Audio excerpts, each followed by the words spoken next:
What's up guys, Echizen na naman dito nagbabalik para maipakita sa buong mundo kung gaano nga ba ako kalakas mag-gold lane.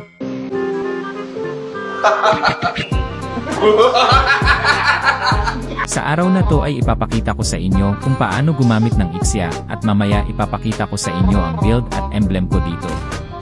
Nag-pick ng Cloud ang kalaban dito, which is alam naman natin na ang Cloud ang ka-counter sa Ixia, pero sa video na to ipapakita ko sa inyo na wala lang yan sa akin. Bakit? Sino ka ba? Ito nga pala ang build, emblem at spell ko dito kay Ixia. Pwede rin sa spell Purify or Inspire, pero dito pinili ko ang Flicker, kasi wala naman masyadong stun ang mga kalaban.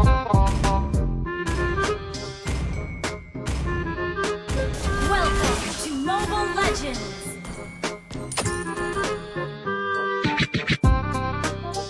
Tamang clear lang muna tayo ng minions sa una at baka andito rin ang Rafaela.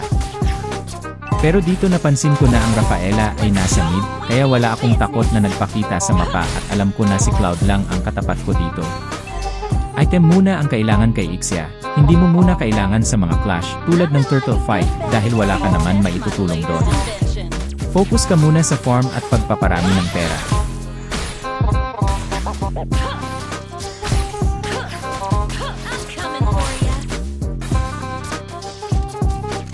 Napansin ko na unti-unti na dumadalaw ang mga kasama ko, kaya nagready na agad ako kung ano ang mangyayari. Andito na rin ang Rafaela ng kalaban at nakita ko yung Leomord na papunta na rin, kaya may clash na mangyayari at sigurado andyan na rin ang core ng kalaban.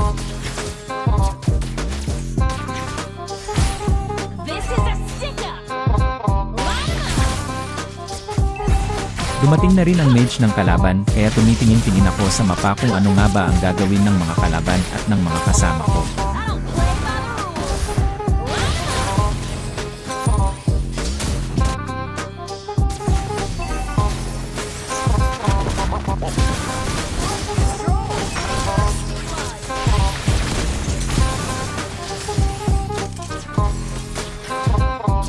Nakapitas na kami ng isa doon at ang core pa ng kalaban, kaya malaking kalamangan yon sa amin. Bibi ka? Bibi ka! Naka-item na tayo dito, kaya pwede na tayo pumalag-palag sa mga kalaban dito.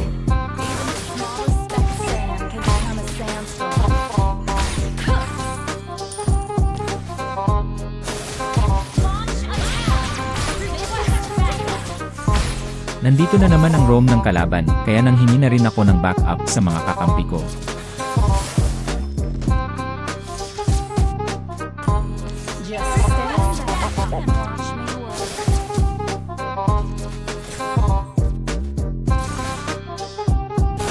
Nagsidatingan na ang mga kakampi ko, kaya meron na namang clash na mangyayari dito.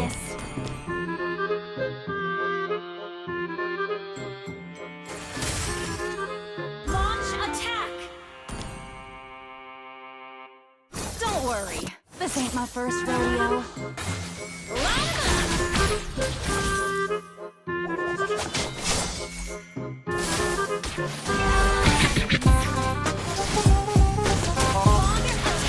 Nagkamali ako sa ulti dito at masyado akong malapit sa mga kalaban, kaya napa-flicker ako sa likod. At ayon niya naubos namin sila dito, kaya sinamantala ko na dito na wala akong katapat. Nag-clear ako ng mga minions at nag-push ng tower para makalamang kami. Yan, kay Kobe. Our turret has been destroyed. The more motivated I get. Destroy the turret!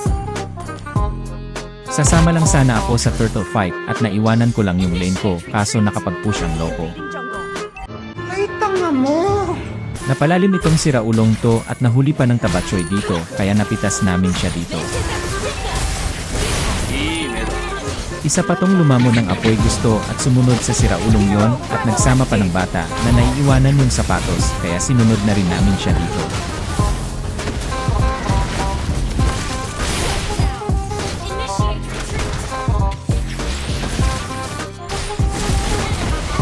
Nakapag-push na naman na ang loko sa land ko, nalingat ako ng saglit nandyan na naman ang loko. Buka mo. Nangihina ako sa kabobohan mo. Nakita kong hinahabol ang kasama ko dito ng siraulo at ng isang lumalamon ng apoy kaya agad-agad ko na pinaslang dito. Fuck! My fucking eye!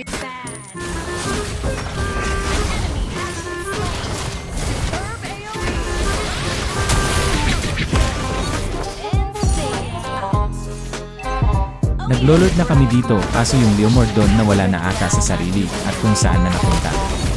Nakalimutan na atang siya ang core dito. Hindi ako natutuwa, hindi ako nagtitrip sa inyo.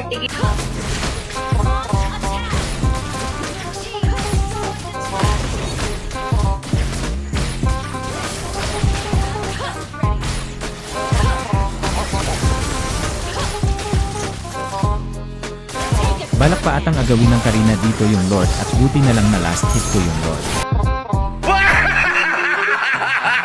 Tagumpay!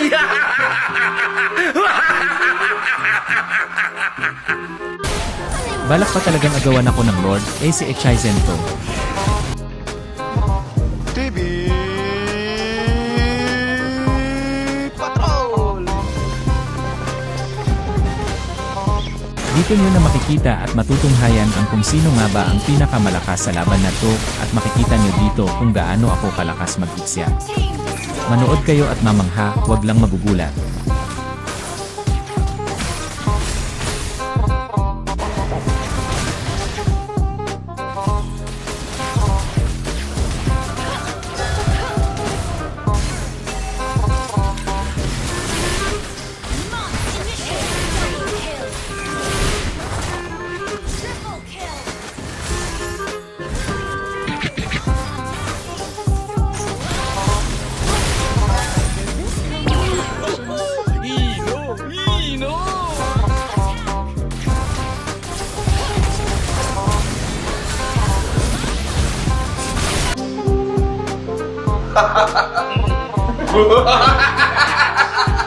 So yun lang guys sa video na to, napatunayan ko naman sa inyo ako na ako ang pinakamalakas na gold laner sa mundo. So maraming salamat sa panonood at sana natuwa kayo sa video na to, maari ba ako makakuha ng isang like, share at subscribe sa inyo. Hanggang sa muli at sa susunod na video. Baby!